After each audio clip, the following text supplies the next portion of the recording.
ساتھ اس نے ناجائز رشتہ قائم کیا تھا، کیونکہ اس کی عورت جو ہے کام کاج کے لیے چلی جاتی، روز وہ کمپنی میں کسی کمپنی میں شاید جاب کرتی، لیکن گھر میں عورت نہ تھی۔ یہ دیکھنے کو تو آدمی بوڑھا تھا، لیکن اللہ اکبر، غیر مسلم کی بات کر رہا ہوں، وہ بوڑھا تھا لیکن اس نے اپنے گھر کے اندر کام کرنے والی ایک عورت کے ساتھ ناجائز رشتہ اس نے قائم کیا۔ اور اللہ اکبر، آپ جانتے ہیں جس وقت وہ زنا کر رہا تھا، زنا کرتے وقت اللہ اکبر اسے اٹیک آیا، اس لیے کہ اللہ اکبر اس کو اٹیک آیا اور اس کو مر جاتا ہے۔ وہ مر گیا تو اللہ اکبر اسی عورت نے بڑی تیزی کے ساتھ اس کے جسم پر کپڑے ڈالے اور اس کو جو ہے ماشاءاللہ لے کے باہر پھینکتے تھے۔ لوگوں نے اس کو پھینکتا ہوا دیکھا اور ان کے ہاتھ پکڑے گئے، پوچھنے پر بتایا اس بوڑھے کے میرے ساتھ ناجائز تعلقات تھے، زنا کرتے وقت اللہ اکبر لوگ مر رکھے ہیں۔ خدا نہ کرے اے رسول اللہ کے غلاموں، حسین پاک کی مجلس میں آنے والوں، ایک گناہ دیکھتے دیکھتے اگر آج ہمارا کچھ معاملہ ہو گیا، اگر اللہ اکبر مر گئے تو کیا منہ لے کر قیامت میں حاصل ہوگی؟ ایمان ہی تباہ ہو جائے گا۔ اللہ اکبر، دنیا کو تو کہہ سکتے ہیں، جنازے کو کاندھا دینے والوں کو تو بتایا جا سکتا ہے کہ اجی نہیں غلط افواہ، یہ بوڑھا آدمی کیا کر سکتا۔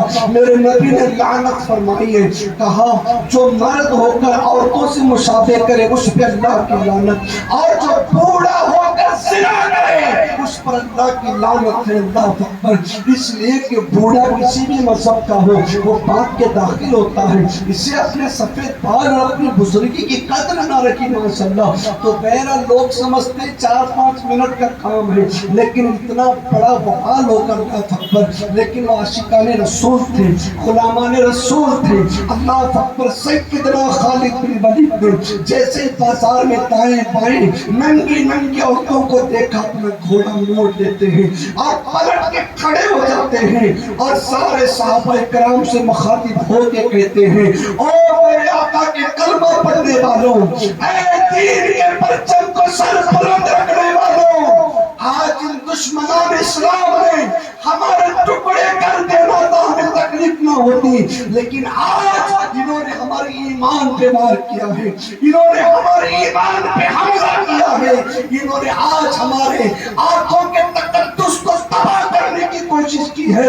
آؤ ہم اس رسول کا کلمہ پڑھتے ہیں جو رسول ہمیں کھانے سے پہلے نمک چاکنے کی سنت بھی بتاتے ہیں اور بازار میں چلنے کی سنت بھی بتاتے ہیں۔ وہ نبی فرماتے ہیں میرے امتیوں، جب بازار سے گزرا کرو تو نگاہیں جھکا کر چلا کرو، یہ تمہاری نبی کی سنت ہے۔ آج ہم اپنے آقا کی سنت پر عمل کر لیں۔ اللہ اکبر، سارے صحابہ تھے، دائیں بائیں خوبصورت حسین اور خوبصورت لڑکیاں کھڑی ہو کر زنا کی دعوت دے رہی ہیں، ہاتھوں میں شراب کے پیالے ہیں، برائی کی طرف بلا رہے ہیں۔ قسم خدا کی ایک بھی عاشق رسول کسی کو نگاہ اٹھا کے نہیں دیکھتا، واللہ وہ تصور میں اپنے میلاد والے نبی کو لاتے ہیں۔ اللہ اکبر، وہ تصور میں چہرے پر تہار بناتے ہیں اور نگاہیں جھکا کر گزر جاتے ہیں، اپنے نبی پہ درود پڑھتے ہیں، قلعے کے آخری دروازے تک پہنچ جاتے ہیں، اور پہنچے تو کیا دیکھا، عیسائی پادری خزانے کے اور قلعے کی چابیاں لے کر اللہ اکبر خالد کے قدموں میں رکھ کر پیر پکڑ کے کہتے ہیں، اے خالد، تو اپنے ساتھ یہ جنوں کو لایا ہے یا فرشتوں کو لایا ہے؟ یہ کون سے مرد ہیں جو عورتوں کو نگاہ اٹھا تک نہیں دیکھا؟ خالد بن ولید فرماتے ہیں، الحمدللہ ہم لات وعزت منات کے ماننے والے نہیں، ہم ایک اللہ کو سجدہ کرنے والے، اس کے رسول پر جان نثار کرنے والے، جن کی نگاہوں میں اللہ کے محبوب کا جلوہ سما چکا ہو، وہ کسی ننگی چیز کو نگاہ اٹھا کے دیکھ نہیں سکتا۔ اب عیسائی کہتے ہیں جب تمہاری نگاہ اتنی پاک ہے، الحمدللہ ہم سب کو بھی، ہمارے قلعے کو بھی کلمہ پڑھا کے مسلمان سبحان اللہ، سبحان اللہ۔ جب تک ہماری نگاہ پاک تھی ہمیں ہتھیار اٹھانے کی ضرورت نہ تھی، لوگ کلمہ پڑھتے جا رہے تھے، مسلمان ہوتے جا رہے تھے، دین پھیل رہا تھا، پھول رہا تھا، لیکن آج ہم نے کھچڑے تو کھا لیے، شربت تو پی لیے، نیاز تو کر لی، سارے کچھ تو کر لیا، لیکن جو کام اصل کرنے تھے اللہ ماشاء اللہ وہ آج ہم سے رہ گئے۔ پھر آقا علیہ السلام کے پہلے دیوان بہرحال ابن زیاد اپنی نگاہیں جھکا کر کوفہ کے اندر داخل ہو رہا تھا۔ سارے لشکر کو کہا تھا کہ کوئی دائیں بائیں نہیں دیکھے گا، کیوں؟ ورنہ تمہاری حرکت سے پہچانے جاؤ گے کہ تم یزیدی ہو۔ جو حسینی ہوگا وہ رسول کی سنت پہ عمل کر کے زندگی گزارتا ہے۔ یہ یزید کی شکست تھی، یہ میرے مولا کی جیت تھی، فتح تھی، جس کو دشمن بھی مانتے تھے۔ ابن زیاد کا حکم تو سارے نگاہیں جھکائے، چہرے پہ نقاب ڈالے اور گزر لگے ہیں، گزر لگے ہیں، گزر لگے ہیں۔ اب لوگ جائے دیجئے حسین زندہ باد، حسین زندہ باد، حسین زندہ باد، اس کونے سے آواز، اس کونے سے آواز، ادھر عاشق ادھر عاشق، سب پکار لگے۔ اور لوگوں کی آواز سن کر جب حسین ابن علی کی آمد ہوئی، یہ کہہ کر خواتین گھروں سے باہر نکل آئی، بچے باہر نکل آئے، گھروں سے مرد باہر نکل کے آئے۔ لگ بھگ کم و بیش 40,000 کا مجمع ایک جلوس کی شکل میں آ گیا۔ حسین ابن علی آ گئے، حسین ابن علی آ گئے، ہمارا مولا آ گیا، ہمارا بادشاہ آ گیا، چلو آ گیا آ گیا۔ لیکن یہ دیکھ رہا تھا پلیت کون کتنی نعرے لگا رہا ہے، سرچ کر رہا تھا، یہ سردار بھی ہے، وہ سردار بھی ہے، فلاں بھی ہے، فلاں بھی ہے، سب پر نظر رکھی۔ اور یہ مختار کے گھر جانے کی وجہ یہ سیدھے سیدھے گورنر ہاؤس پہنچتا ہے۔ اب یہ گورنر ہاؤس کی طرف چلنے لگا تو نعرے بازی کرنے والوں نے دیکھا، ارے حسین ابن علی آپ مختار کے گھر جانے کی بجائے گورنر ہاؤس کیوں جا رہے ہیں؟ تو لوگوں کو ڈاؤٹ ہونے لگے۔ تو جیسے ہی اس کا قافلہ اللہ اکبر گورنر کوفہ کے یعنی کوفہ کے ہاؤس تک پہنچتا ہے، گورنر ہاؤس تک، تو دیکھا اوپر چھت پر نعمان بن بشیر صحابی رسول کھڑے تھے۔ وہ بھی سمجھ گئے کہ مولا آ گئے۔ وہ چھت پہ کھڑے ہو کر کہتے ہیں، اے حسین ابن علی میرے بابا باپ قربان، خدا کی آپ ایسا نہ کریں، آپ چلے جائیں، واپس چلے جائیں۔ ان لوگوں نے آپ کے ابا کو دھوکہ دیا، آپ کے بھائی کو قتل کیا، یہ آپ کے ساتھ بے وفائی کریں گے۔ اے مولا آپ تشریف لے جائیں، اور میں آپ کے ساتھ زیادتی نہیں کر سکتا، مجھے مجبور نہ کرے، آپ تشریف لے جائیں۔ یہ آپ کہہ رہے تھے، اس بدبخت نے چہرے سے کپڑا ہٹایا۔ لوگوں نے دیکھا اللہ اکبر، جس کو حسین ابن علی سمجھ رہے تھے، یہ تو ابن مرجانان ہے، یہ تو ابن زیاد ہے۔ اتنا کہہ کر لوگ وہاں سے واپس لوٹے۔ اب ادھر دروازہ کھلا، دروازہ کھلنے کے بعد نعمان بن بشیر رضی اللہ تعالیٰ عنہ نے حسب معمول جو کہ سیاسی معاملات، تو سیاسی معاملات کو مد نظر رکھتے ہوئے حضرت نے جو ہے اس کو اندر بٹھایا، مہمان نوازی کی، اس کو جو خدمت کرنے دکھی، پوچھا آپ کا کیسا آنا تھا؟ وہ کہنے لگا، اے نعمان بن بشیر آپ کوفے میں کیا کر رہے ہیں؟ حسین کے نائب بن کر مسلم بن عقیل نے اتنوں کی بیعت کر لی ہے، اور یہاں لوگ لشکر تیار کر رکھے ہیں، اور یہ لشکر شام تک پہنچ سکتا ہے، کیا تم حکومت کے خلاف بغاوت کر رکھے ہو؟ کیا معاملہ چلا ہے؟ اور تم نے ان کو روکا کیوں نہیں، سختی کیوں نہیں کی؟ تو نعمان بن بشیر فرماتے ہیں، اللہ اکبر، مسلم بن عقیل کوئی عام انسان نہیں ہے، جس نبی کا کلمہ پڑھ کے میں مسلمان ہوا ہوں وہ ان کی اولاد میں سے، اور ان کی محبت ہم پہ فرض ہے، میں کبھی ان کے ساتھ بے دل کا تصور بھی نہیں کر سکتا۔ اچھا تو چلو تم معذور ہو جاؤ۔ یہ دیکھو امیر مومنین کے اس کے جملے تھے، یزید نے حکم دیا ہے کہ آج سے میں کوفہ کا گورنر بنوں گا، اور تم معذور ہو۔ بسم اللہ کہہ لیا، اللہ کی حمد بیان کی، وہاں سے تشریف لے گئے۔ اب آپ وہاں سے تشریف لے گئے، ادھر ابن زیاد پر نہاد نے اللہ اکبر، جیسے اس نے بھاگ دوڑ سنبھالی، اس نے سارے اشراف کو طلب کیا، جتنے بھی کوفہ کے اشراف تھے،